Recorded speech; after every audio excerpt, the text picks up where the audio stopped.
Adam was playing outside when he heard the beautiful sound of the adhan. "It's time to pray," Adam exclaimed, running inside. But before he could pray, Adam remembered something important. "I need to make wudu," Adam said excitedly. He headed to the sink ready to begin.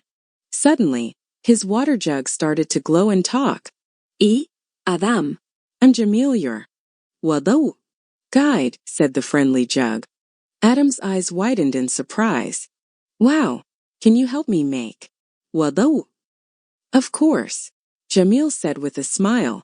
"Let's start with washing your hands." Adam carefully washed his hands, feeling the cool water. "Now rinse your mouth," Jamil instructed. "It's like cleaning your words." Adam swished water around in his mouth and smiled. "Next we clean the nose," Jamil said. "Breathe in and out gently." Adam followed along, feeling fresh and clean. "Time to wash your face," Jamil continued. "This helps you shine."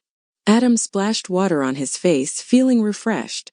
"Now wash your arms all the way up to your elbows," Jamil said. Adam carefully cleaned both arms, paying close attention. "Gently wipe your head now," Jamil added. Adam used his wet hands to wipe over his head.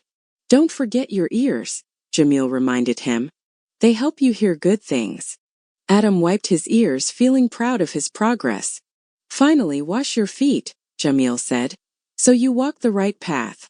Adam washed his feet, making sure they were spotless. "Great job, Adam," Jamil cheered. "Now you're ready for prayer." Adam smiled and said, "Thanks, Jamil. I feel so clean." Jamil nodded. "Remember, wudu isn't just about cleaning your body. It also purifies your heart." Adam looked down, feeling peaceful. "I'm ready for salatin now." He headed towards his prayer mat, full of joy and purity. "Wudu really is wonderful," Adam whispered as he began his prayer.